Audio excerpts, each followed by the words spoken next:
Hey everybody, so I have not, oh wait, crap. Hey everybody, so I haven't made a video in a really long time, and it's because I did not know what I wanted to do with this channel, so I ended up deleting a lot of videos. So what I decided to do is I'm going to make this channel both book related and beauty related. So yeah, that's gonna be a bit of a mess. But to start the book portion part of this, I decided I was gonna do the mid-year book tag. Two YouTubers made this, I believe, so I'm going to leave their links and videos in the description box because I'm halfway through the year and I haven't made that much progress with my books and it's really freaking me out. So yeah, I'll just get into the video now. First question is the best book you read this year. I'm late on reading this book, but I would probably have to say Lady Midnight. I was totally shocked out of my head with that book. If you don't know what it is, it's by Cassandra Clare. Basically, so if you read The Mortal Instruments by Cassandra Clare and The Infernal Devices, this is the series you should be reading after that. There's a lot of intermediate books that would be good if you read it because then it makes this book better. But basically it's about Emma and Julian, their parabatai. I always say those words wrong because they're not English words and I suck at pronouncing things. And they're best friends and they live together, and then she's still trying. Emma's parents are dead. So are Julian's, but he had to kill his dad back in Mortal Instruments series. Yeah, that's not really a spoiler unless you haven't read the Mortal Instruments series. Oh, whoops. Okay. And then Emma is trying to figure out how her parents died. It's been 5 years and they say that it's because of Sebastian, who's back in the Mortal Instruments series, but Emma thinks there's something else going on. She's been trying to find for years and she hasn't been able to find out why. She's trying to find out why, and I'm about to read this book right after the second book, Lord of Shadows, and I'm so excited. I want to read it so bad. Best sequel you've read so far in this year? I haven't really been able to get my hands on a lot of sequels. I've read a lot of first books in series. So when I say this is the best, this isn't like, I don't know, I'm pretty sure I did not rate this like 5 out of 5 stars, but I still think like it's pretty good, and that is The Glass Sword. It's in the Red Queen series by Victoria Aveyard. I never say people's names right. Aveyard. Yeah, I did really like the sequel. I liked the first book better than the sequel, but out of all the sequels I've read this year, this is one of the better ones. Since I don't want to spoil too much, I have to tell only the plot of the first book. There's the main character, Mare, and basically she lives in a world where you have red blood and silver blood. She's supposed to be red-blooded, but for some reason she has abilities, but her blood's still red. So they fake her and ship her off to the palace and make her pretend that she's a long-lost princess and stuff. And yeah, a lot of stuff happens. Book gets crazy. Haven't read the third book in the series yet, so I'm hoping to read it soon, because if you read books too far apart, sometimes I just forget what happens, and I don't feel like rereading the other 2 books because I have so much to read. So yeah. New release you haven't read but you want to read. I have so many new releases that I haven't read and I want to read. Probably the biggest one is Lord of Shadows, released early this year or last year, and people have been raving about it and I've been wanting to read it. Problem is I don't really buy books and libraries have really long hold lists, so I only got it like really recently and I have to read it soon. So yeah, most anticipated release for the second half of the year. I'm not completely sure because I don't really read books based on releases. I read it based on what I can get my hands on. So honestly, it would probably be the new Sarah Dessan book. I'm not the biggest fan of her books, but I hope this one's gonna be good because there have been a couple of hers that I've liked. I mean, some of them I haven't liked, but it's almost always the case. I mean, some authors you love their books, but with her, I've always been hit or miss with her books, so I'm kind of excited for that one. I'm not sure if I'm going to be reading it and when I'm going to be reading it, but yeah, that's probably the most exciting release for me for the second half of the year. Biggest disappointment. I have 2 for this, even though you're not supposed to, and I haven't even read that much, but these are probably the 2 most disappointing. First being Empire of Storms. It was just hyped up to be so much better, and maybe it's because I had expectations that I didn't like it that much. It's not like I didn't like it much. I'm pretty sure I gave it a 4 out of 5 stars, which isn't even that bad, but like it was disappointing to me because even though it was good, I expected more. So yeah. The other disappointment was the second 2 books in the Selection series.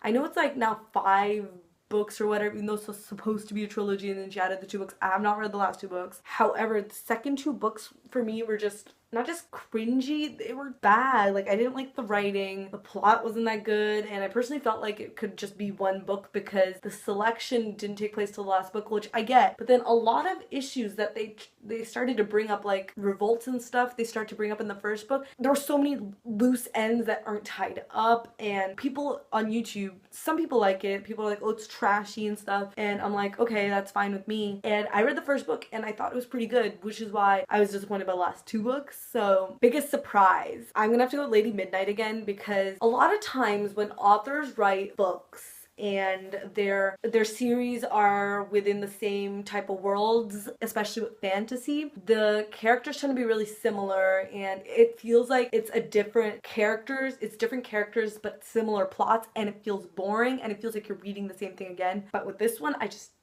didn't feel that way. She had some similar elements, like love triangles and well, not love, well, like forbidden love and stuff, so, which is nice. And I like those reoccurring themes because I like that trope, like I do. But it didn't feel like she was repeating it, and I kind of expected it to be really similar to the Mortal Instruments and Infernal Devices.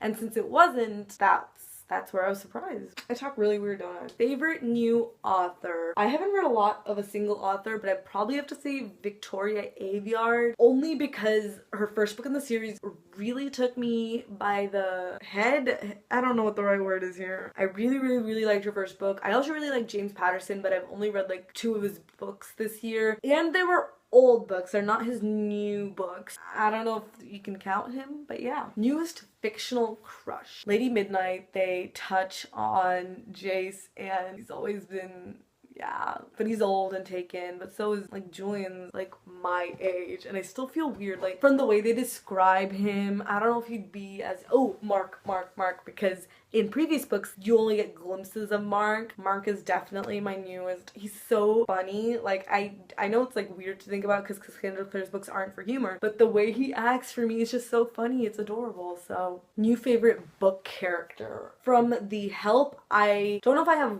one. I liked I cannot remember her freaking name for the life of me. Anyways, the book is called Help. It's by Catherine Stockett, and the book is told in the perspective of 3 people, 2 maids living in Mississippi in 1962 when it was not slavery, but discrimination was like real bad. Oh, my favorite character is Skeeter. Skeeter is like different. She tries to fit in because she sometimes wants to, but she also wants to do something that matters, and like I don't relate to her, but my aspiration is to do something like that. So I really like that character. I will link the book below. I really liked it. The ending was kind of meh, but like the whole book overall was so good. I was gonna do a thumbs up and I realized that was lame. Book that made you cry. Books don't really make me cry. The only book I cried in that I can remember was Fault in Our Stars, but then I read it 12 or 13 to be fair. Oh, okay. I read this book called Falling Leaves, and it was really sad because it's autobiographical. It's about this girl. So she lives in China, and then she has a bunch of siblings, and then eventually mom dies, and in childbirth, I believe, with one of her, or maybe, yeah, with her maybe, because I think the dad blames her. And then he marries this French lady, and so the last 2 kids they have 2 more kids with the new wife, and they're considered prettier and everything. And so the main character, or I don't know if I can call her main character, the author slash speaker has an older sister. She's married off, and they treat her stupid, like she's stupid. And this girl, the speaker, she gets sent off boarding schools every year. They try to limit her, and she has all kinds of abuse. Like, she has a lot of emotional abuse from the stepmom, and the dad's not around a lot, and he doesn't see a lot of this. And they spoil the youngest 2 kids, especially the stepmom, because it's her own 2 kids. Eventually she ends up shunning one of them. It's crazy how bad this is.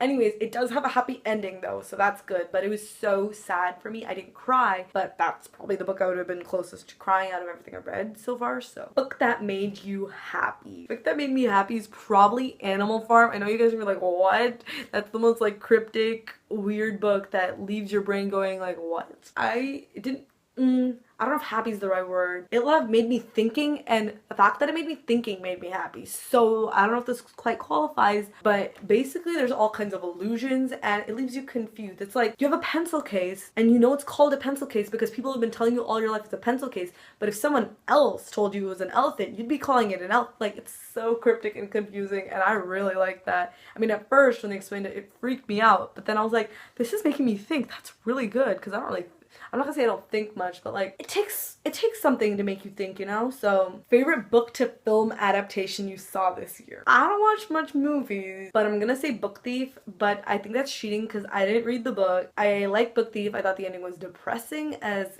living hell. Like, it was, ugh. The only other movie adaptation I can remember seeing is Everything Everything, and I didn't like it. So yeah, we're probably gonna have to go with Book Thief, even though I didn't I didn't read the book. Favorite review you've written this year? Once again, Lady Midnight. It's so weird how big of an impact Lady Midnight had on me. It's maybe because I haven't been reading books that I like that much, and so this one just stood out so much. But I really, really like this, and I really like writing the review on it. So, most beautiful book you've bought or received? I bought this at my library because my library does these where they do those buy a bag of books for $5. So I got a lot of classics, but I loved it's just so sleek and nice. And also, I don't really buy books that much, and I definitely barely buy like brand new books. The last brand new book I bought was The Cursed Child. Yeah, Cursed Child. I bought pre-ordered like a year ago around this time. No, I pre-ordered back in like April, okay?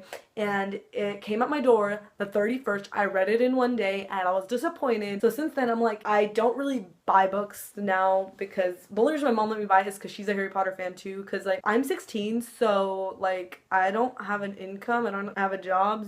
So when I buy stuff, it comes out of my parents' funds, so I don't like buy that much, so I just read from the library. So anyway, that's not the point at all. I should just cut this crap out. This is my favorite cover. I haven't read it. I tried to read it earlier this year, couldn't really get through it, and then it was time to turn in the books, so I turned it in. But yeah, what books do you need to read by the end of the year? Oh my god, I have so many. I already have 8 books lined up on my tablet because I read ebooks a lot. Okay, I have my laptop here. I'm just going to read to you some of the titles. Oh, I want to read the Delirium series by the end of the year. I want to read the V.E. Schwab series, the Savage Song series. I want to read A Court of Rose and Thorns by Sarah J. Maas.